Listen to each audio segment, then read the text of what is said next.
बड'लेण्ड मुलुगसोलोंसालिनि नैबे नीलेश्वर ब्रह्म अडिट'रियामाव दिनैनिफ्राय जागायनाय जे वर्कशप जेराव जोङो बड'लेण्ड मुलुगसोलोंसालि आरो मुलुगसोलोंसालिनि आन्दाराव थानाय जेसेबां एकाडेमिक इन्स्टिटिउसन स्पेसियेलि कलेजेस दङ बिथांमोननि बे कलेजफोरनि मानगोनां प्रिन्सिपाल लोगोसे फोरोंगिरिफोरखौ लानानै बेहाय जोङो सानथामनि मोनसे कनक्लेभ बेहाय बिटिसिनि दैदेननायाव आरो बड'लेण्ड मुलुगसोलोंसालिनि हेफाजाबाव बेहाय फालिनाय जादों आरो जोंनि जे अबजेक्टिभ बे मेइन अबजेक्टिभा जाबाय जे बे जे एनइपिनि जे एडुकेसन सिस्टेम बे एनइपिनि एडुकेसन सिस्टेमा जों बयबो मिथियो बे सामार्टजोंसो सोलिगासिनो सामार्ट जाबाय मोनसे मिन्स मोनसे मिडियाम जायनि गेजेरजों बे एनइपिया सोलिगासिनो बेखायनो बे एनइपिया जिहेतु सामार्टखौ लाफादों आरो सामार्टआ जिहेतु मोनसे डिजिटेल प्लेटफर्म बे डिजिटेल प्लेटफर्मनि सायाव एवेयारनेस लाबोनायनि जे थांखि बेखौ जोङो गिबिनिफ्रायनो खालामदों नाथाय समजों लोगोसे जेलानाखि जोङो आवगायलांदों बा आवगायनानै थांदों बेहाय अनेक आपस एन्ड डाउन्स बेजों लोब्बा लाखिनाय मानसिफोरा बेखौ मोनो आरो बिनि सायाव जोंहा सावरायनांगौबो दङ मानो होनबा जोङो गियाननि सायाव जिहेतु खामानि मावो आरो गियान माने मा कर्म माने मा जों बेखौ बयबो मिथियो जे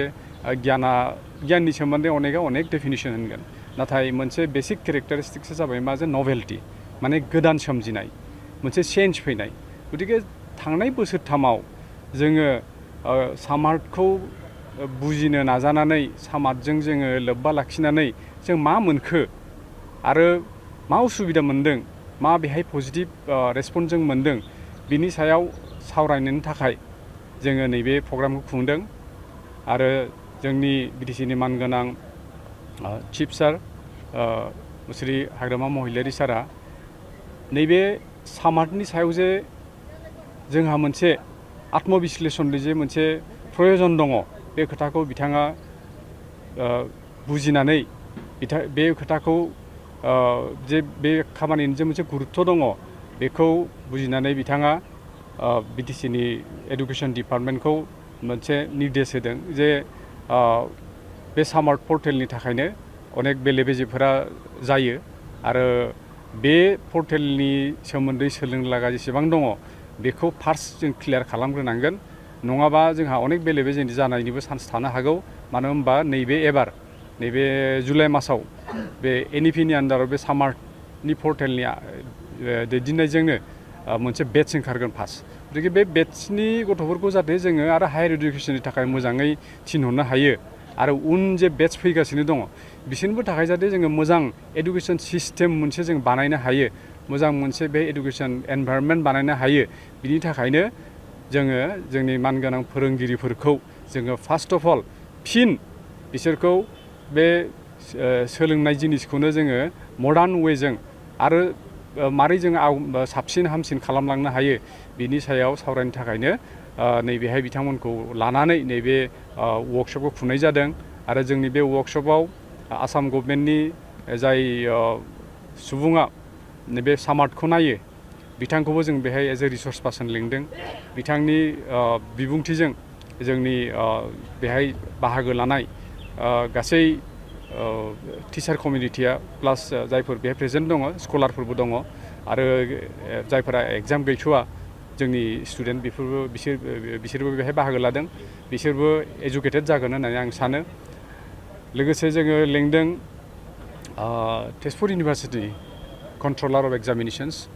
डक्टर बिरेन दास सारखौ बिथाङाबो फैगोन बेहाय आरो बेजों लोगोसे जोंनि बड'लेण्ड मुलुगसोलोंसालिनि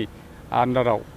जेसेबां कलेज दङ बिथांमोनाबो मिथियो जे सामार्टनि थ्रु जेब्लानाखि खामानि मावनांगौ जायो अनेक समाव जोंनि एग्जाम ब्रान्चजों बिथांमोना लोब्बा लाखिनांगौ जायो दा बेखायनो जोंनि बड'लेण्ड मुलुगसोलोंसालिनि कन्ट्रलार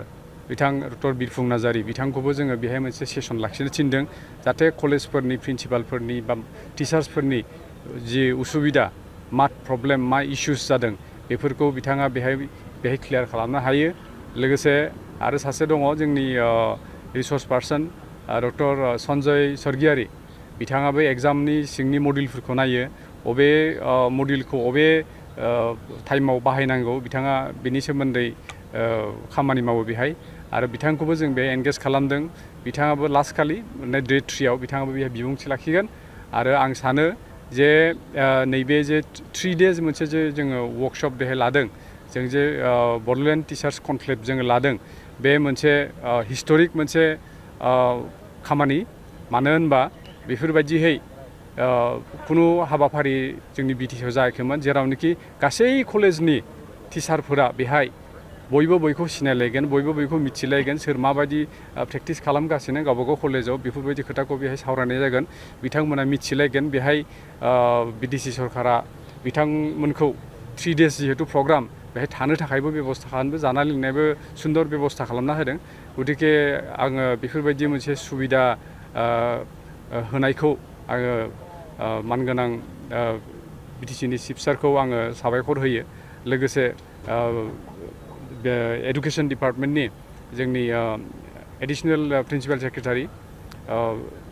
श्रीजुत प्रान्जल कुमार औवारी सार जोंनि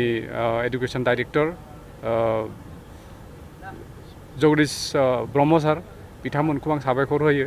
मानो होनबा बिथांमोना जिखिनि अफिसियेल खामानि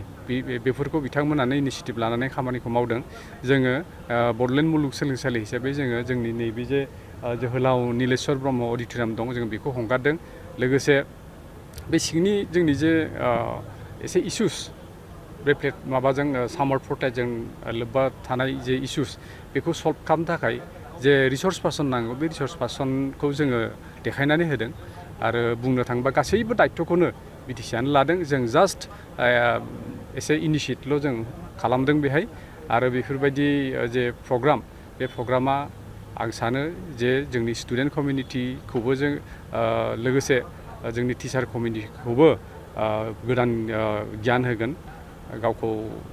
एसे आरोबाव सांग्रां खालामनो हागोन एसे कनफिडेन्ट लेभेलाव लाबोनो हागोन आरो जे सर्सा टेक्न'लजि होननाय बुस्थुआ बिदिनो नोंथांमोना मिथियो सोरबा कम्पिउटार गोरोंबाबो जुदि बे कम्पिउटारखौ जुदि बिथाङा जुदि एसे गोबाव सम जुदि बाहायाबालासिनो थायोबा बावलाङो गतिके सामर्थाबो मोनसे जिहेतु सिस्टेम कम्पिउटार मोनसे डिजिटेल सिस्टेम बेखौ जाहाथे बिथांमोना दांबाय थायो बेजों जाहाथे लोब्बा लाखिबाय थायो बेखौ जाहाथे बिथांमोना अपारेट खालामबाय थायो बेफोरबायदि मोनसे थुलुंगा होनायनि थाखायनो नैबे 3 days वर्कशपखौ बड'लेण्ड मुलुगसोलोंसालियाव फाथिनाय जादों आरो नोंथांमोनखौ साबायखर होबाय नोंथांमोना नैबे जे जोंनि प्रग्राम 3 days प्रग्राम बेखौ काभारेज खालामगोन होननानै आवगायना फैनायनि थाखाय आरो नोंथांमोननि जे बड'लेण्ड मुलुगसोलोंसालिनि फारै जे अननाय बेखौबो आङो माबा होयो धन्यबाद होयो आरो एज ए होल बिटिसिनि एडुकेशन सिस्टेमा आवगायलांथों बे बुस्थुखौ जायफोरा फेक पिएचडि होननानै बुंदों बिथांमोना फैनानै खनसे देखायनांगौ जुदि हायोबा जे दिस डिग्रिज वेर फेक एक्सुवेलि बेफोर फेक नङा जोंनिफ्राय खुनु फेक डिग्रि होआखै जोंनिफ्राय प्रसेस मानिनानैसो खालामनाय जादों आरो जायफोरा बिदि माने एसामिसाव मोनसे खोथा दं तिलटुके ताल करा होननानै माने फिसा बे माबाखौनो मोनसे मा होनो सबायखौनो माने थालो बायदि खालामदों माने बे जों जिखौ होनो थाल माने बुबा जेखौ माने माबा साउन्ड जायो मोनसे बुस्थु दं बे माबायाव एसामिस माबायाव खावां होनो औ बेखौ बाहायो बिदि खालामनाय जादों एक्सुवेलि बे जाबाय मोनसे बुंनो थांबा रुटिन प्रसेस जों मा खालामदों खालामाखै इउजिसिआ बेखौ मनिटर खालामबाय थायो बेफोरबायदियाव जोंनिफ्राय मोनसे फिन थांदों आरो बे फिनखौ बिसोर सेटिसफाइड जायाखै सेटिसफाइड जानायनाव जोङो सोंहरदों ओमफ्राय जोङो आरो बिनि सिंनि डिटेल्सखौ जेखौ बिहरो जों दा बेखौ बिसोरनो हरदों दा भिसि सारा दहाय फोरमायनाय बायदिबा जोंना गासिबो फिन होनाया अलमस्ट थिगैनो दङ अनलि कनफिउजना जादों रेगुलेसन लानानै कयेकजनखौ 2009नि रेगुलेसनजों नायदों व्हेरेज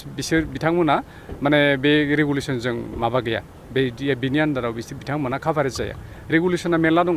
2009 दं 16 दं 2022 दं गतिके जिखुनु स्कलारखौनो अबेबा मोनसेजों जाज खालामनो हाया बे समजों खारो जे समाव जे रेगुलेसना जायजों खाथियो बेजोंसो एक्सुवेलि नायनांगौ थ' बे खोथाखौ जोंनि अनारेबल भिसि सारा दिल्लीयाव थांनानै रायलायनायनि गेजेरजों क्लियार खालामनो फैबाय आरो आं सानो जे नैबे जे मोनसे बदनाम बे बदनामा बेजोंनो सुस्रांजासिगोन आरो बड'लेण्ड इउनिभारसिटिनि फारै जायफोरा ईर्षा गोनां मानसि बिथांमोनाबो सिरि थासिगोन आरो जों अलरेडि मोनसे इनकुवारि माने फेक्ट फाइन्डिं कमिटि जों बानायदों जे मारै बे बुस्थुआ बिदि जादों गतिके आं सानो जे दा बिनि सोमोन्दै बारा होननायाबो थिग नङा मानो होनबा अलरेडि इनकुवारि मोनसे स्टार्ट खालामबाय स' नोंथांमोना उनाव मिथिगोन मा जायो बेनो आरोखि बे गुबुन मानसिजोंनो खालामनाय जागोन आरो हयथ'बा